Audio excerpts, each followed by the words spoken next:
आज हम परसेंटेज के आगे के चैप्टर को देखेंगे। परसेंटेज का बेसिक फार्मूला होता है फ्रैक्शन इंटू 100। हमेशा बेस में किसको रखते हैं? तुलना या कंपेयर।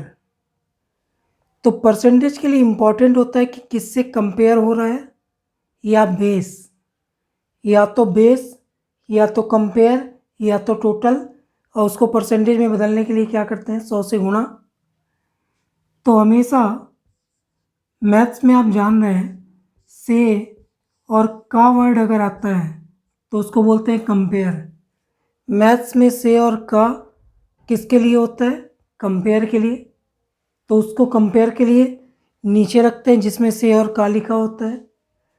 इसके अलावा रेशियो के चैप्टर में हमने देखा है कि जब किसी एक की तुलना, और तुलना के लिए वर्ड जरूर होगा ना, से या का, तो जब किसी एक वस्तु या एक की तुलना दो अन्य लोगों से होती है, जब एक की तुलना दो अन्य पे होती है या एक की डिपेंडेंसी दो पर होती है, एक की तुलना दो से होती है या किसी एक वस्तु का डिपेंडेंसी दो पर होता है, तो हमेशा रिलेशन उल्टा करते हैं। मतलब इसको फिर आप माना एक्स नहीं कर सकते, फिर आप इसको या तो माना एक्स कर सकते हैं या तो माना 100 कर सकते हैं, क्योंकि मैथ्स का नियम बोलता है कि डिपेंडेंसी किसी एक पर होती है। एक की डिपेंडेंसी अगर दो पर है, तुलना दो से है, तो इसको 100% ना मान के इन दोनों को डिपेंडेंसी को उल्टा करते हैं, इसको 100% मानते हैं। ठीक है, चलिए कुछ क्वेश्चनों की शुरुआत करते हैं, धीरे धीरे करते चलते हैं, फिर चीज़ें आपको समझ में आती जाएंगी। पहला प्रश्न आपके सामने है, दो संख्याएं किसी तीसरी संख्या से 20% और 30% अधिक है। चलिए पहले डिपेंडेंसी देख लेते हैं। दो संख्याएं ए और बी तीसरी संख्या से, तो तीसरी संख्या मान लिया सी, तो ये से कितनी बार आया? एक बार। कब रिलेशन उल्टा करते हैं? ध्यान से, कब रिलेशन उल्टा करते हैं? जब ये से कितनी बार होता है? दो बार। इन दोनों की तुलना किससे? तीसरे से। केवल एक है ना, जब दो से तुलना होती है तब रिलेशन उल्टा करते हैं। जब तुलना किसने से होती है? दो से, तब रिलेशन क्या करते हैं? उल्टा। माना सी 100%, तो ये कितने प्रतिशत अधिक? 20, तो 120, और ये 30% अधिक, तो 130। दो संख्याएं तीसरे से एक बार आया, अगर से दो बार आता तो रिलेशन उल्टा करते। ध्यान रखेंगे, बार बार रिपीट कर रहा हूँ, यही क्वेश्चन आजकल आता है। आगे प्रश्न है, तो पहली संख्या दूसरी संख्या की लगभग कितने प्रतिशत है? पहली संख्या दूसरे की, तो तुलना किससे हुई? दूसरे से। लगभग कितने प्रतिशत है? काटे 1200 बटे 13, 13 निया 117, 13 निया 117, बचा कितना? 3, 13 दूनी 26, तो लगभग कितने प्रतिशत है? तो उत्तर 92%। जल्दी से अगला प्रश्न देखते हैं। दो संख्याएं पहली संख्या से 30% और 40% कम है। दो संख्याएं माना बी सी पहली संख्या से, तो एक से तुलना हो रही है इसलिए एक को आधार मान लेंगे। जहां तुलना दो से होती है, मतलब किसी प्रश्न में से दो बार आता है, तो वहां रिलेशन हमेशा उल्टा करते हैं। 100, 30% कम मतलब 70, 40% कम मतलब 60। आगे शर्त रखते हैं। तो तीसरी संख्या दूसरी संख्या की लगभग कितने प्रतिशत है? तो शर्त, तीसरी संख्या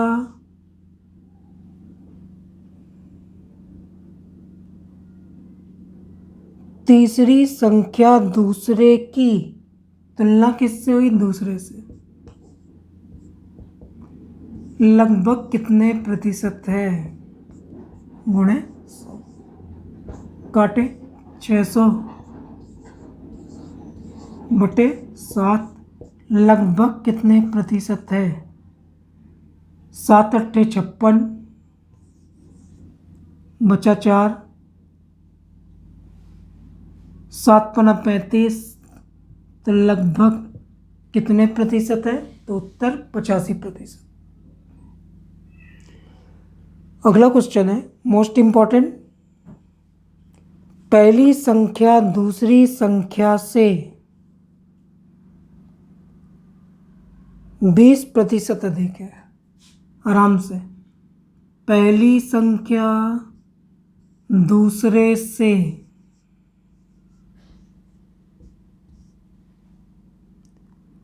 और तीसरी संख्या से, तीसरे से, तो यहां से कितनी बार आया? 2 बार। तो जो भी रिलेशन दिया होगा उसका उल्टा करेंगे। पहली संख्या दूसरे से तीसरे से कितनी बार आया? 2 बार। तुलना, जब एक की तुलना 2 से हो तो रिलेशन उल्टा करते हैं, तो इसको मानेंगे 100। और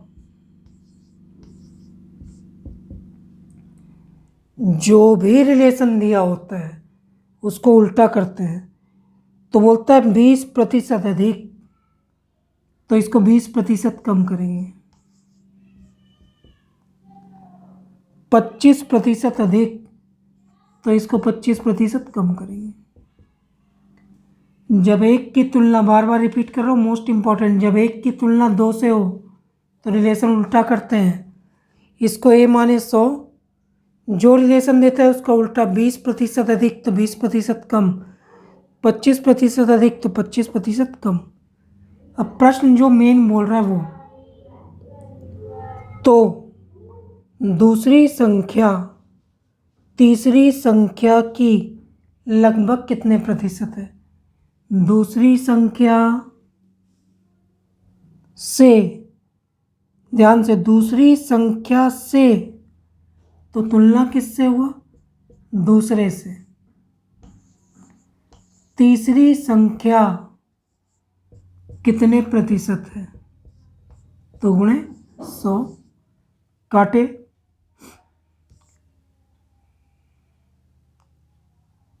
परसेंट कटा, ये एक 0 कटा, ये 5 कटा, ये 4, ऊपर 20 से इसको काटे, सॉरी 20 से काटे तो 5, ये 4, तो ये हुआ 75 गुणे 5 बटे 4।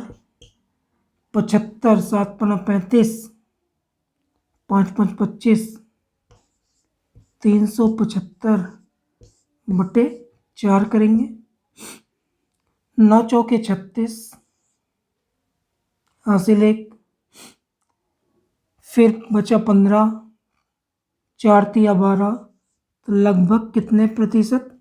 तो उत्तर 93%। अगला एक इंपॉर्टेंट प्रश्न है। तीसरी संख्या पहली संख्या से, तीसरी संख्या पहली संख्या से, फिर बोलता है दूसरी संख्या से, तो यहाँ से कितनी बार आया? 2 बार। तो हमेशा रिलेशन उल्टा करते हैं। सी को बेस मानेंगे, ए और बी। तो प्रश्न क्या है? तीसरी संख्या पहले से 10% अधिक, 10% अधिक तो उल्टा अधिक का उल्टा कम, 10% कम। और 20% दूसरी संख्या से 20% कम तो 20% कम, कम का उल्टा अधिक। जो बोलेगा उसका उल्टा करेंगे। पहली संख्या से 10% अधिक, अधिक दिया था तो कम किए। दूसरी संख्या से 20% कम तो कम किया था तो उसको अधिक किए। आगे सीधे सीधे शर्त है। क्या शर्त रखता है? पहली संख्या दूसरी संख्या की, दूसरी संख्या मतलब 120, पहली संख्या मतलब 90, लगभग कितने प्रतिशत है, लगभग कितने प्रतिशत है? तो ये 3, ये 4 और ये 25, तो 25 दिया 75। तो क्या पहली संख्या दूसरी संख्या की लगभग 75% होगी? जब एक की तुलना दो से हो तो से मतलब तुलना, तो एक की तुलना दो से होने पर रिलेशन हमेशा उल्टा करते हैं। इसको बेस बनाएंगे 100। ये था 10% अधिक, तो 10% अधिक को क्या करेंगे? 10% कम। ये था 20% कम, तो 20% क्या हो गया? अधिक। पहली संख्या दूसरे की लगभग कितने प्रतिशत है? तो उत्तर 75%। अगला एक नया टाइप देखते हैं। दिया है कि ए की आय का 10%, दिया है कि ए की आय का 10% बराबर बी की आय का 15% बराबर सी की आय का 20%, ए की आय का 10% बराबर बी की आय का 15% बराबर सी की आय का 20% है। यदि ए बी सी की कुल आय 78,000 रुपये है तो बी की आय कितनी है? याद होगा मैंने आपको समझाया था कि जब कभी बराबर का चिन्ह हो, ए का 10% बराबर बी का 15% बराबर सी का 20% है, तो जब कभी बराबर हो तो हमेशा रेशियो निकालते हैं। क्या निकालते हैं? रेशियो। पहले इसको आसान में काट लेते हैं, 2, 3, 4। रेशियो के संबंध में हमने बहुत सारी चीज़ें पढ़ी हैं, इसलिए ये चीज़ें क्लियर होनी चाहिए। इतनी प्रैक्टिस के बाद अगर ना बने तो दिक्कत है। आपको इतनी प्रैक्टिस करनी पड़ेगी ताकि चीज़ें आसानी से बने। अगर मेरे को एक का रेशियो निकालना है तो 3 चौके 12, इसका रेशियो निकालना है तो इसका मल्टीप्लाई। बी का रेशियो निकालना है तो 4 दूनी 8, और सी का रेशियो निकालना है तो 3 दूनी 6। और अगर ये किसी से कट रहा तो इसको भी काट लेना है। कट रहा है, काटेंगे। 6, 4, 3। तो इसका किए तो 12, इसका किए तो 8, इसका किए तो 6। कट रहा था, काटे तो रेशियो बना 6:4:3। आगे बकायदे लिखा है तीनों की कुल आय, तो 6x, 4x, 3x बराबर 78,000।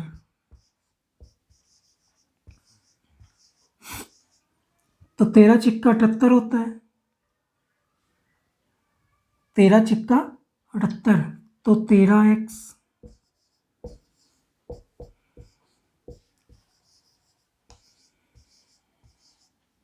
तो 1x 6,000। प्रश्न क्या बोला है? प्रश्न ने बोला बी की आय क्या होगी। प्रश्न क्या था, बी की आय क्या होगी। तो बी की आय यहाँ कितने एक्स नज़र आ रही है, 4। तो 4 गुणे 6000। तो उत्तर बी की आय कितने हजार रुपये होगी। तो उत्तर 24,000। अगला प्रश्न है, यदि ए की आय का 5%, यदि ए की आय का 5% बराबर बी की आय का 15% है, बी की आय का 15% है और बी की आय का 10%, बी की आय का 10% बराबर सी की आय का 20% है, सी की आय का 20% है तथा तथा तथा इधर बोल रहा हूँ,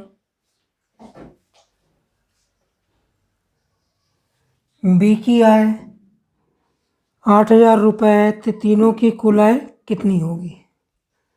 ये सब रेशियो के क्वेश्चन हम लोगों ने बहुत किए हैं। जैसा जैसा बोलता है वैसा वैसा। ए की आय का 5%, 2 पार्ट है इसलिए मैं 2 पार्ट कर ले रहा हूँ। ए की आय का 5% बराबर बी की आय का 15% का मतलब गुणा। फिर आगे बोलता है दूसरा, बी की आय का 10%। चलिए इसको बाद में देखते हैं। इसको काटे तो ए रेशियो बी बटे करेंगे तो कितना बन जाएगा, इसका हुआ 3 और इसका 1। ऐसे ही शर्त है, बी का 10%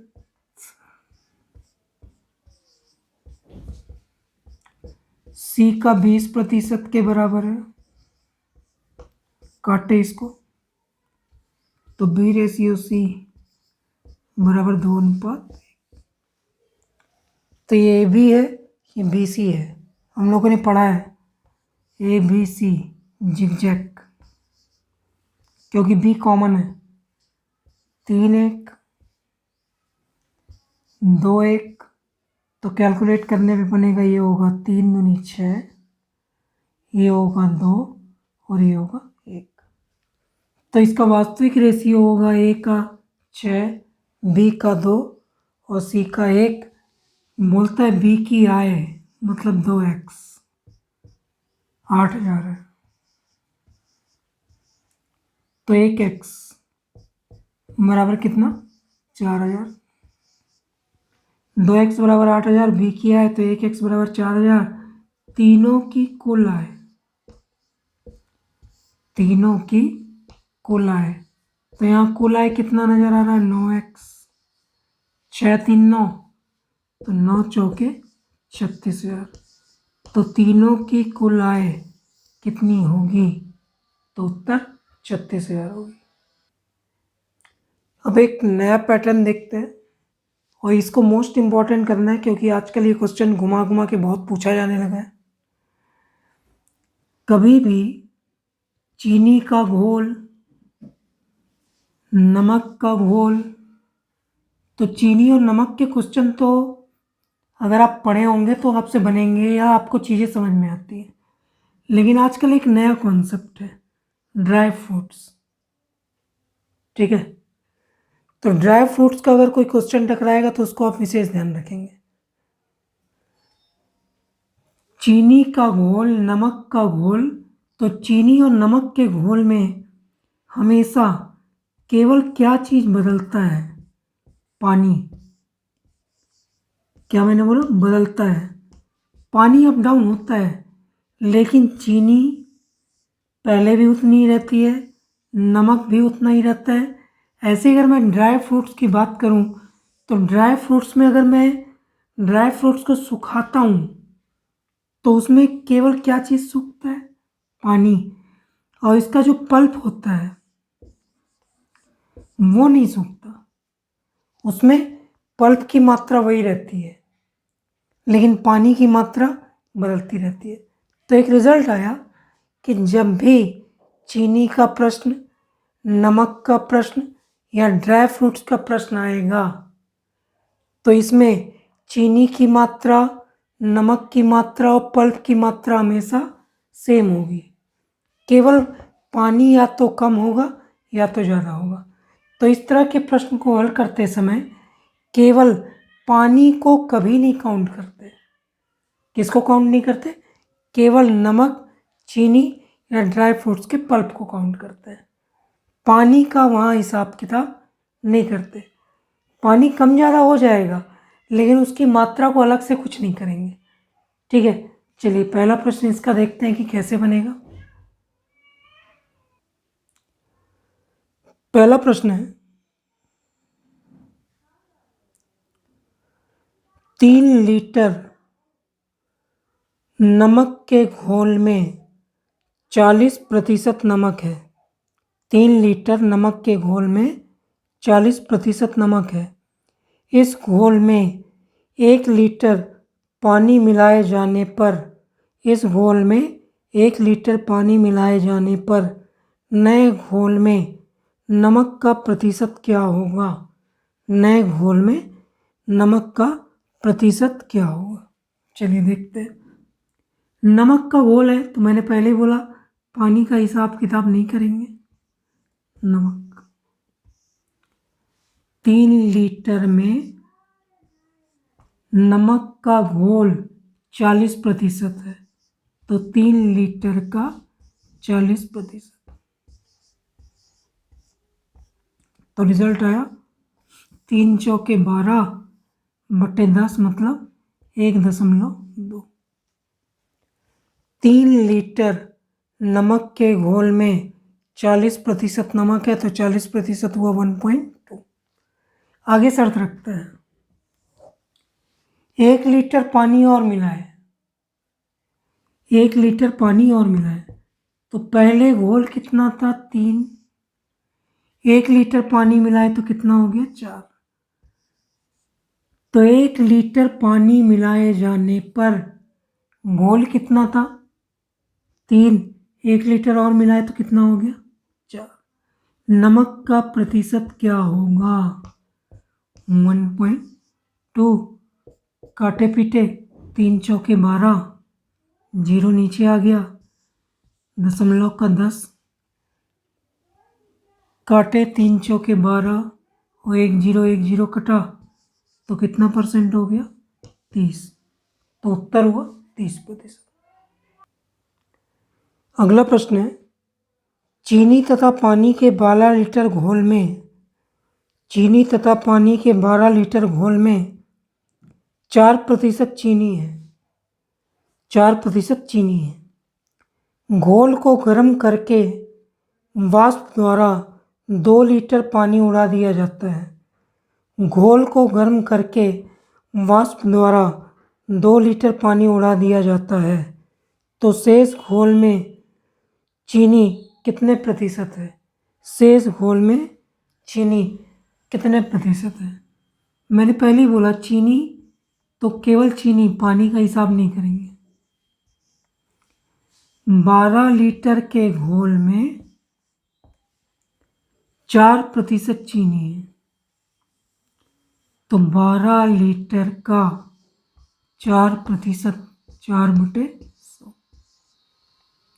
काटिए मत, दशमलव करिए, 12 चौके 48, 00, 0.48। तो चीनी पहले भी उतनी रहेगी, बाद में भी उतनी रहेगी, केवल वाष्पीकरण से क्या उतरेगा? पानी। अब शर्त गर्म करके वाष्प द्वारा 2 लीटर पानी उड़ा दिया गया। घोल कितना था? 12 लीटर का। वाष्प द्वारा 2 लीटर उड़ा दिया गया तो कितना बचा? 10। वाष्प द्वारा 2 लीटर उड़ा दिया गया तो बचा कितना? 10, जिसमें अब चीनी कितनी है? 0.48। वाष्पीकरण में केवल क्या उड़ेगा? केवल क्या उड़ेगा?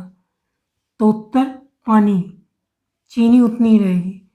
कैलकुलेट करेंगे, काटेंगे, पीटेंगे, हल करेंगे तो उत्तर आएगा 4.8%। तो शेष घोल में चीनी कितने प्रतिशत होगी? तो उत्तर 4.8%। एसएससी का काफ़ी अच्छा प्रश्न है और मैंने जो कॉन्सेप्ट आपको समझाया अगर आप उसको केयर करें तब तो ये प्रश्न बनेगा, अदरवाइज आपसे ये प्रश्न समझने में दिक्कत होगी। प्रश्न है, नमक और पानी के एक घोल में 15% नमक था। नमक और पानी के एक घोल में 15% नमक था। इसमें से 30 किलोग्राम पानी वाष्पीकरण के उपरांत इसमें से 30 किलोग्राम पानी वाष्पीकरण के उपरांत शेष घोल में नमक 20% रह जाता है। शेष घोल में नमक 20% रह जाता है तो प्रारंभ में घोल का भार क्या था? प्रारंभ में घोल का भार क्या था? चलिए थोड़ा सावधानी, अगर आप सावधानी रखें तो आपको चीज़ें समझ में आ जाएंगी। नमक पानी में क्या चीज़ नहीं बदलेगा? तो क्या नहीं बदलेगा? नमक। माना प्रारंभ में घोल था x, माना प्रारंभ में घोल था x जिसमें नमक था 15%। फिर से, माना प्रारंभ में नमक पानी का घोल था x जिसमें नमक कितना प्रतिशत था? 15। शर्त, नया ना, नया ध्यान रखिएगा। शर्त, घोल में से 30 किलोग्राम वाष्पीकरण से उड़ गया। जो घोल था उसमें से 30 किलोग्राम वाष्पीकरण से उड़ गया। तो इसमें नमक कितना था? तो कितने प्रतिशत था? 20। इसमें नमक कितना था? 20। 30 किलोग्राम पानी वाष्पीकरण से उड़ जाने के बाद, माना पहले घोल था x जिसमें 15% नमक था। 30 किलोग्राम पानी उड़ जाने से नमक कितने प्रतिशत है? 20। मैं एक इक्वेशन लिख रहा हूँ, उसका आप मतलब समझिएगा।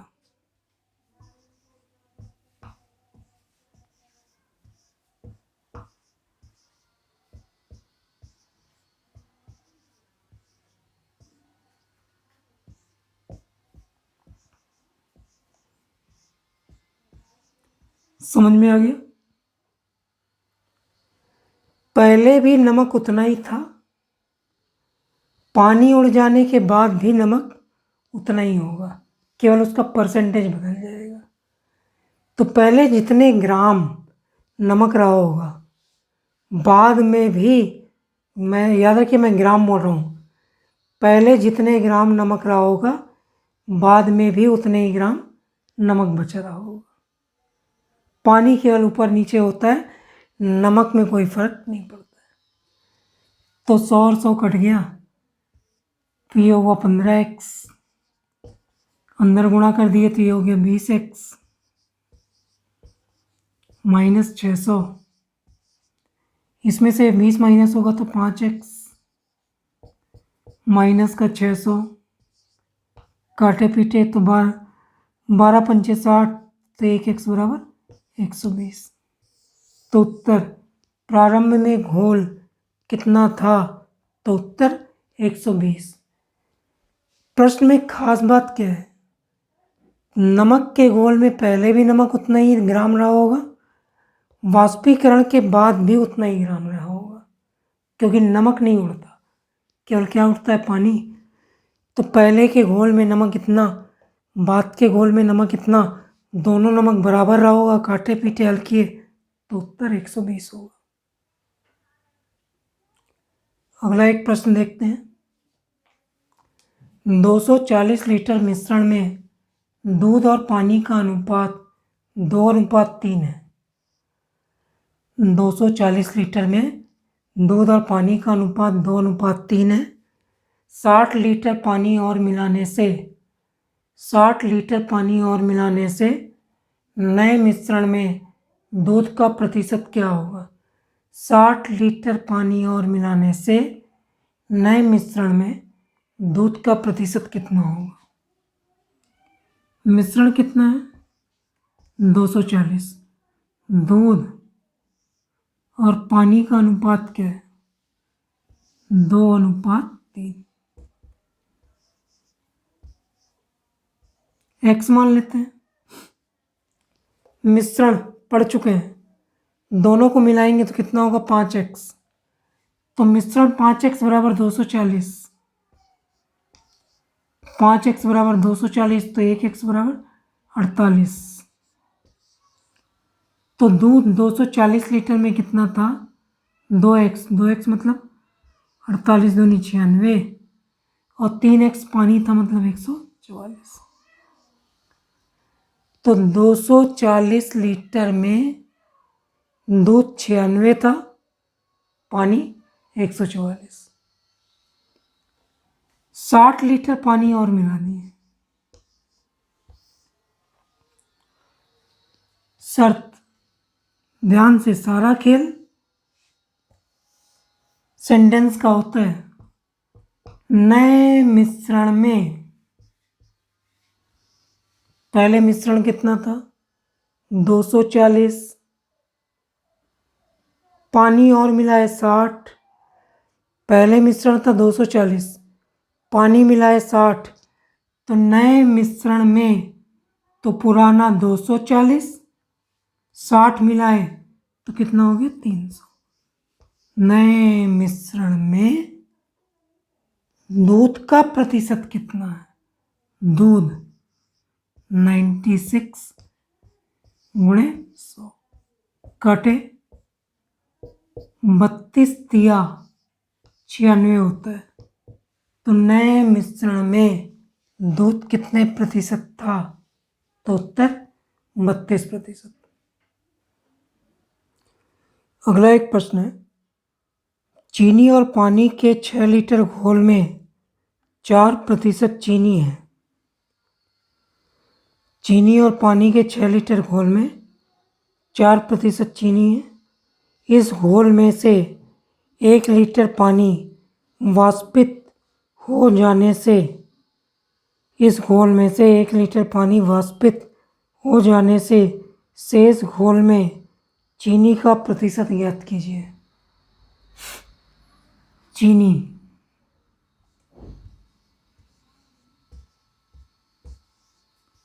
कितने लीटर का घोल था? 6। 4% क्या था? चीनी। काटी पीटी मत, पॉइंट लगा दीजिए। तो 6 चौके 24, 0 आगे शर्त है, 1 लीटर पानी वाष्पित हो गया। 6 लीटर था, 1 लीटर पानी वाष्पित हो गया। तो 1 लीटर पानी वाष्पित, तो शेष घोल में चीनी का प्रतिशत क्या होगा? 100 कट जाएगा, बट्टे में इसका 100 नीचे आएगा दशमलव का, तो ये 100 और 100 कट गया, ये दशमलव हटा। 25, 5 5 25, तो उत्तर कितने प्रतिशत रह जाएगा? तो उत्तर 5%।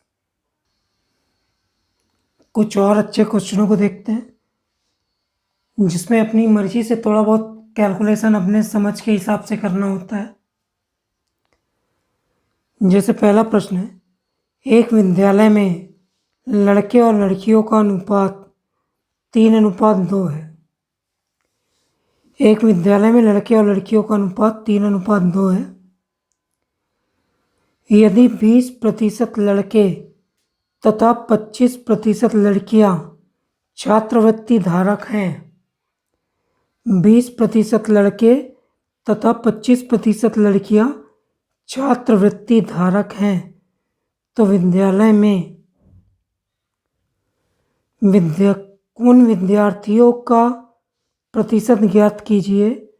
विद्यालय में उन विद्यार्थियों का प्रतिशत ज्ञात कीजिए जो छात्रवृत्ति धारक नहीं है। इसको थोड़ा सा अपने तरीके से बनाना पड़ता है इस तरह के प्रश्नों को। चलिए थोड़ा देखते हैं क्या मैं बोलना चाहता हूँ। बॉयज, गर्ल्स, अगर मैं बोलूं अनुपात है तो 3:2। तो इसको थोड़ी देर के लिए, अनुपात मतलब कट के, तो इसको थोड़ी देर के लिए मैं ये मान लूँ 3:2 को कि ये 300 है और ये 200। 100 मान लेता हूँ, 3:2 काटूँ तो वही बनेगा। तो थोड़ी देर के लिए 100 मानते हैं ताकि चीज़ें आसान हो जाए। माना 300 लड़के हैं और 200 लड़कियां। छात्रवृत्ति धारक ना हो, छात्रवृत्ति धारक नहीं, क्या बोल रहा हूं, नहीं, तो बोलता है 20% छात्रवृत्ति धारक हैं। 20% छात्रवृत्ति धारक हैं, तो कितने प्रतिशत नहीं हुए? 20% को अगर मिलता है तो कितनों को नहीं मिलता? 80। 20% लड़के छात्रवृत्ति धारक हैं तो 80% लड़के छात्रवृत्ति धारक नहीं। मतलब 300 में से कितनों को छात्रवृत्ति नहीं मिलती? 240। कितनी लड़कियां छात्रवृत्ति धारक हैं? 25। तो कितनी छात्रवृत्ति धारक नहीं होंगी? 75।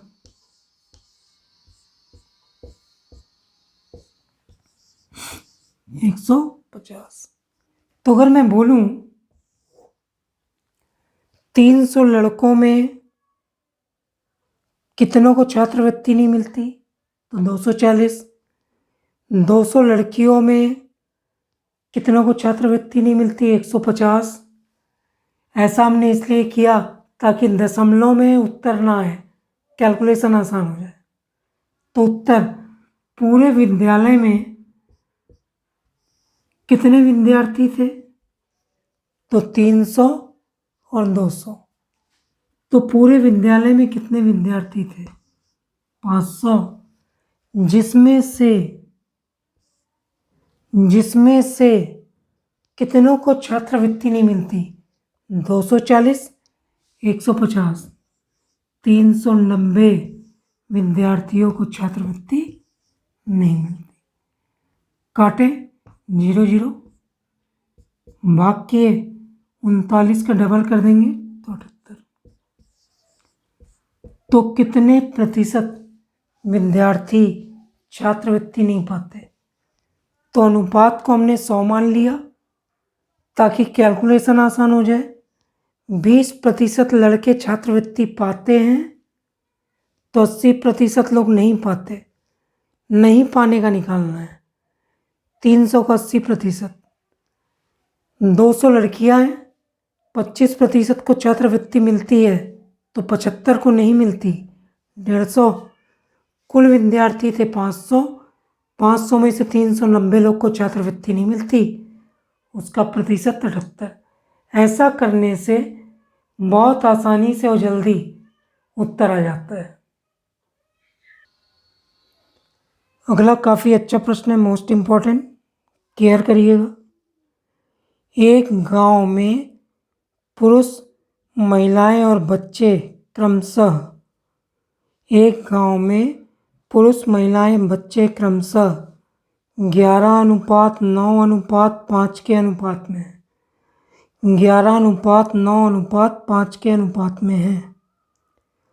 यदि 80% पुरुष साक्षर हों, 80% पुरुष साक्षर हों, 30% महिलाएं निरक्षर हों, 30% महिलाएं निरक्षर हों और 90% बच्चे साक्षर हों, 90% बच्चे साक्षर हों, तो उस गांव में निरक्षरता का प्रतिशत क्या होगा?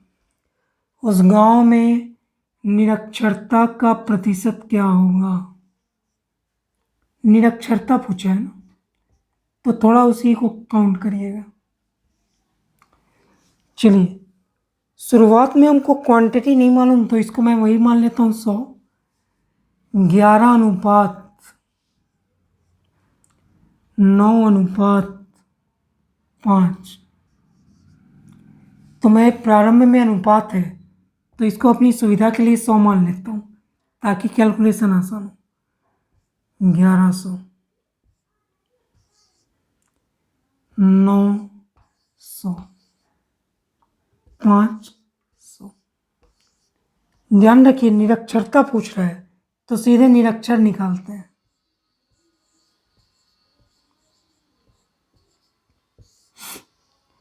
पहला सेंटेंस, 80% पुरुष साक्षर हैं, तो 80% अगर पुरुष साक्षर हैं तो निरक्षर कितने हुए?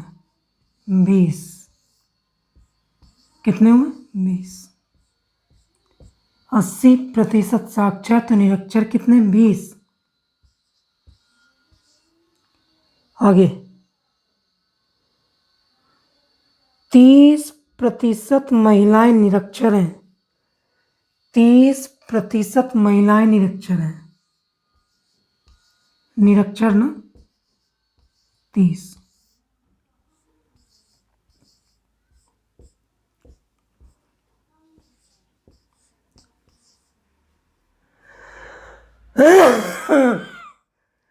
आगे, 90%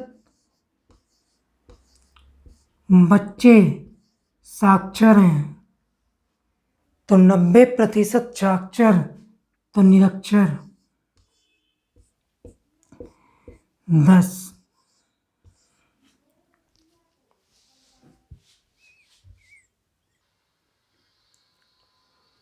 तो आगे देखते हैं, कुल निरक्षर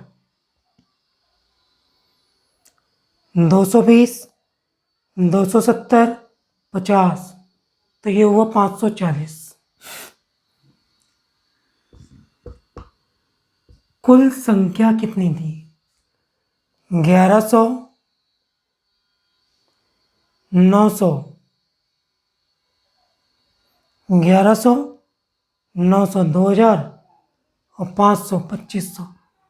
तो कुल जनसंख्या 2500, जिसमें से 540 निरक्षर और गुणे 100। काटे, 2 0 0 0 कट गया। 540 बटे 25, तो उत्तर आएगा 25 दूनी 50 और एक बार और तो 21.66। तो उत्तर, अगर हम इसको 100 मान लें तो कैलकुलेशन आसान हो गया और उत्तर आया कितने लोग निरक्षर हैं, तो 21.66%। अगला एक काफ़ी अच्छा क्वेश्चन है एसएससी का। किसी परिवार के चावल, मछली तथा खाद्य तेल पर किए जाने वाले व्यय। किसी परिवार के चावल, मछली, खाद्य तेल पर किए जाने वाले व्यय 12:17:3 के अनुपात में है। 12:17:3 के अनुपात में। इन वस्तुओं के मूल्य में क्रमशः 20%, 30%, 50%, 20%, 30%, 50% वृद्धि हो जाती है, तो परिवार के इन वस्तुओं पर किए जाने वाले व्यय, परिवार के इन वस्तुओं पर किए जाने वाले व्यय में कुल कितने प्रतिशत की वृद्धि होती है। ध्यान रखिए प्रश्न अलग है ना, मूल्य और व्यय समझिएगा। व्यय पुराना,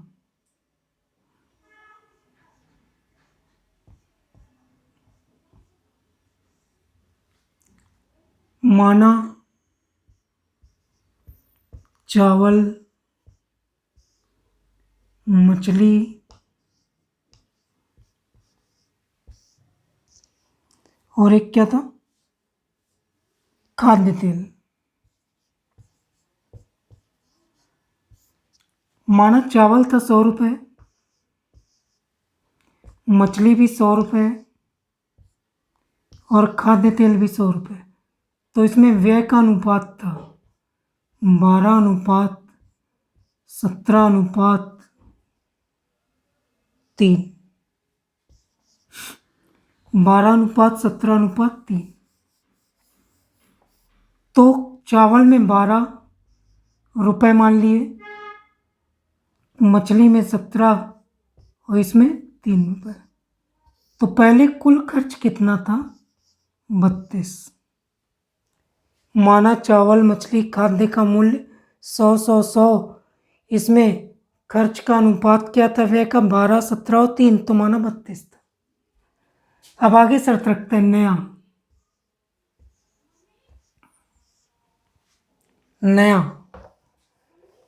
मूल्य में वृद्धि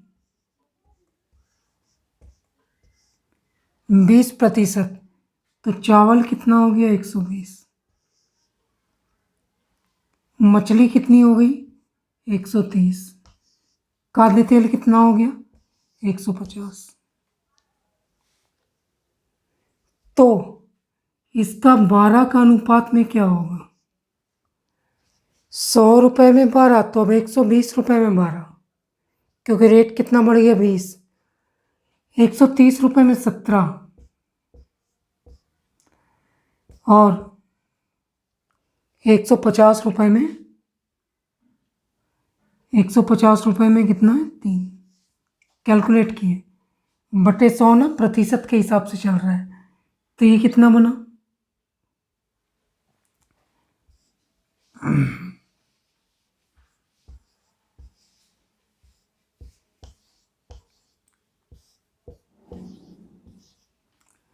तो इसका किया तो 14.4। इसका करेंगे तो हो जाएगा 13×7=91 का 1, 13×1=13 और 9=22 और इसका 5×5=45, 4.5। कैलकुलेट किए, 0, 4 2 6 और 4 10 और 1 11, 3 और 1 4, 2 1 3 और 1 4। तो पहले खर्च था 32, अब खर्च कितना हो गया, 41। अब खर्च कितना हो गया, 41। पहले खर्च था 32, अब खर्च हो गया 41। कितने की वृद्धि हुई, 9 और गुणे 100। व्यय में कितने प्रतिशत की वृद्धि, तो व्यय पहले 32 था, बाद में 41 हुआ, 9 की वृद्धि काटना हो तो काट लीजिए, ये हुआ 25, ये हुआ 8, 225/8। तो पहला 8 दूनी 16, 8 दूनी 16, 8 अट्ठे 64, तो 28 सही 1/8% की वृद्धि होगी। अगला एक प्रश्न है, एक कर्मचारी के मासिक आय में 2.2/3% वृद्धि करने पर, एक कर्मचारी की मासिक आय में 2.2/3% वृद्धि करने पर 720 रुपये अधिक मिलते हैं, 720 रुपये अधिक मिलते हैं, तो उस कर्मचारी की मासिक आय कितनी है? तो उस कर्मचारी की मासिक आय कितनी है? केयर करिए, वृद्धि कितने की होती है? 2/3% वृद्धि। एक व्यक्ति की मासिक आय में 2/3% की वृद्धि होती है, तो लिखता है 720 रुपये अधिक मिलते हैं। कितने प्रतिशत की वृद्धि? 2/3। कितने रुपए की वृद्धि? 720। तो 2/3% बराबर 720। तो हमेशा कितना निकालते हैं? 100% के लिए 100 से गुणा करते हैं और बटे 2/3 कैलकुलेट किए 720। इसको करेंगे तो 3 दूनी 6, 2 8।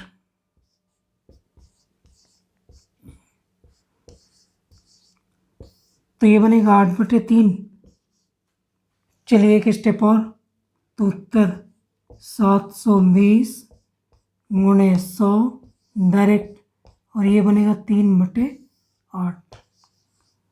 9 8 72 और 9 दिया 27। तो उत्तर उसका मासिक वेतन क्या था?